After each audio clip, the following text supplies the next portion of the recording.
Storytime, Evoluzione Radio. Amici di Storytime, ben ritrovati all'interno degli studi di Padova. Io sono Antonio e oggi sono in compagnia del dottor Filippo Placentino. Lui è un cardiologo nonché un aritmologo e cercheremo di scoprire non solo la differenza fra queste due sfaccettature riguardante ovviamente una delle parti più importanti del nostro corpo. Prima di iniziare vi ricordo le nostre pagine social, Storytime_ ufficiale per quanto riguarda Instagram, Storytime Official invece per quel che è inerente alla pagina di Facebook. Detto questo, benvenuto dottor Placentino a Storytime. Grazie, buongiorno a tutti gli ascoltatori e grazie per l'invito. Grazie a lei di averlo accettato. Allora, io sono sempre molto incuriosito prima di scendere in un focus che è veramente attrattivo e tra l'altro io dico sempre che quando si parla di certe tematiche è come scoperchiare il famoso vaso di Pandora, esatto. No? Si va veramente ovunque. Sì. Mi interessa anche un pochino la parte personale, senza scendere nel privato, però mi piacciono i percorsi di vita e Storytime racconta anche un po' questo, la storia dei professionisti, e quindi le chiedo come è iniziato la sua attrazione verso il mondo medico, clinico, ma in particolar modo verso il nostro cuore. Allora, la passione per la medicina mi ha sempre contraddistinto già dagli studi delle medie e poi le superiori, finché non ho definitivamente ho superato il test d'ingresso e man mano che studiavo medicina mi sono da subito accorto che la passione era soprattutto per la cardiologia, per il cuore e poi anche in particolare per l'aritmologia, per tutte le aritmie cardiache. Quindi è stato un progredire, un pian piano, un divenire dove poi si è arrivata alla scelta definitiva della quale sono ancora molto felice. Certo.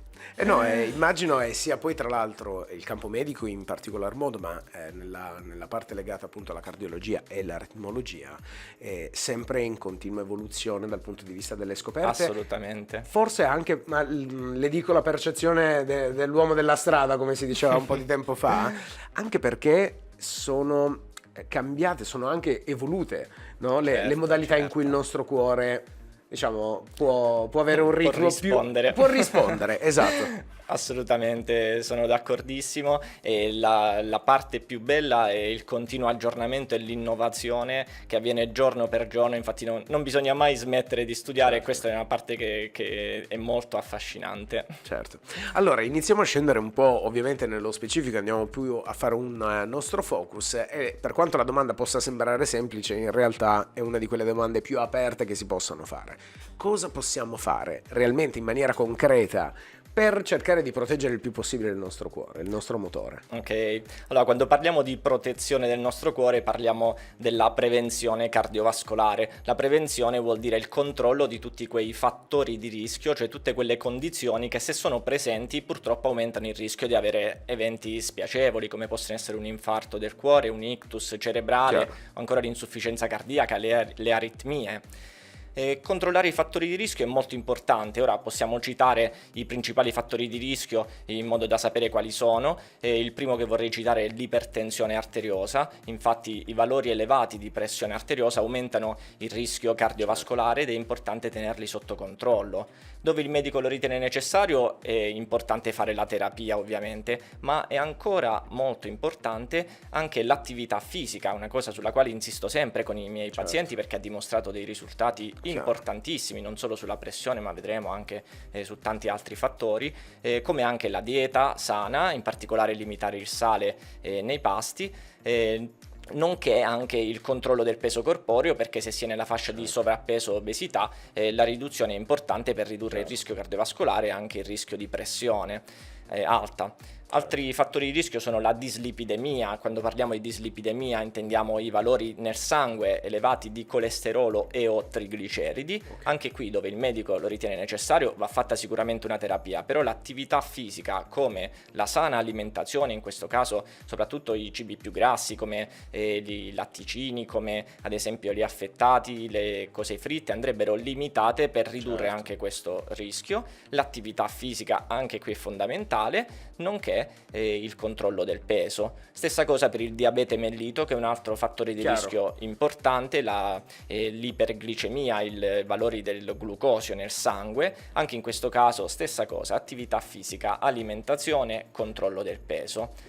Del resto abbiamo delle abitudini che possono essere errate, quali l'abitudine al fumo, soprattutto il fumo di sigaretta, anche se le sigarette elettroniche purtroppo i dati non sono per nulla piacevoli, quindi Chiaro. anche sulle sigarette elettroniche bisogna mettere il punto, ma in particolare il fumo di sigaretta è un'abitudine errata e ci sono tante possibilità per chi vuole smettere di fumare, anche chi fuma da tanto tempo, chi fuma parecchio. Ci sono anche c'è il numero gratuito del Ministero della Salute dove degli esperti danno dei consigli, e prima si riesce a smettere e meglio è, perché si guadagna non solo quantità di vita, cioè dimostrato proprio che aumenta l'aspettativa di vita, ma anche proprio la qualità della vita. Poi è normale che esistono anche dei fattori di rischio, diciamo, che non sono modificabili come quelli che abbiamo appena detto, e sto parlando della familiarità, della parte genetica, la Io cosiddetta personalmente vengo da una famiglia piena di ipertesi, ma mia nonna, che è la più ipertesa del mondo, 94 anni, nel Benissimo. senso, però, vuol dire che l'ha controllata bene però nel esatto, tempo, torno è stata attenta. a darle il feedback invece di quello che diceva prima, quindi non è che vabbè, siamo ipertesi di famiglia, allora facciamo quello che ci pare, Assolutamente, non è esatto, quello. non bisogna fasciarsi la testa, No, ecco, anzi la nonna bisogna rimboccarsi le maniche. fa attività fisica, ovviamente per come la può fare una donna Certo. di 94 anni, ma fa attività fisica, ha sempre mangiato comunque molto bene, nonostante ci abbuffasse di cose buonissime, però effettivamente a volte dovremmo tornare un attimo, sembrerà una banalità, ma tornare un attimo a ragionare a livello alimentare come ragionavamo un pochino prima. Invece Giusto. vuoi la vita frenetica che già l'ansia ce la mette, Esatto. vuoi i ritmi anche lavorativi magari, no? Quindi il mangio un po' in giro ovviamente accresce anche la qualità, no? Di quel cibo Certo. di cui parlavamo prima. Certo, assolutamente. Infatti ha colto benissimo i punti, che sono quelli che ci servono per andare a ridurre il nostro rischio cardiovascolare. Quando parliamo di attività fisica, molto spesso le persone si spaventano perché magari chi è un po' più pigro, chi non è più giovanissimo dice oddio, cosa devo fare? In realtà è dimostrato che anche una mezz'ora di camminata a passo svelto da fare tutti i giorni, oppure se non si riesce tutti i giorni, perché è normale, abbiamo tutti degli impegni, suddividerla in 3 volte a settimana e fare ad esempio 70 minuti al giorno per 3 volte a settimana, in modo da raggiungere quello che è una sorta di numerino magico, che sono i 210 minuti di attività fisica a settimana, Ok. che in molti studi hanno dimostrato di ridurre il rischio cardiovascolare, nonché il rischio di aritmie. Quindi è molto importante fare questa attività, e soprattutto o la camminata a passo svelto di seguito, anche la bicicletta va bene per chi ad esempio ha problemi alle anche oppure alle ginocchia, spesso la bici può dare tra virgolette meno fastidio, anche il nuoto per chi piace Certo, il nuoto. Una domanda, dato che non sembra, ma il tempo radiofonico tende a correre, quindi ho piacere di farle diverse domande. Prima, nella presentazione, io giustamente l'ho presentata come cardiologo e aritmologo. Esatto.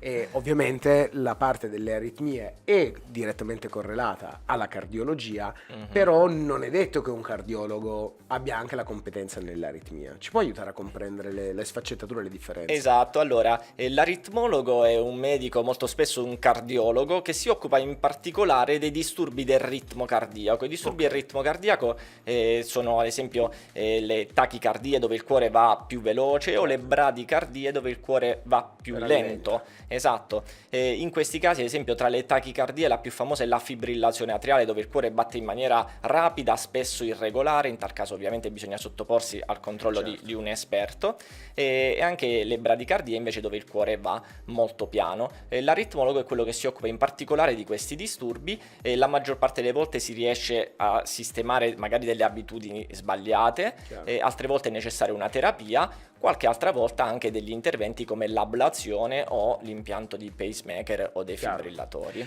Le faccio una domanda che viene dalla curiosità fanciullesca che ogni tanto poi ancora mi prende, ed è data semplicemente da una lettura di ciò che magari può succedere nel mondo o anche semplicemente nel nostro paese. È vero che ci sono più aritmie rispetto al passato, o semplicemente ce ne accorgiamo di più?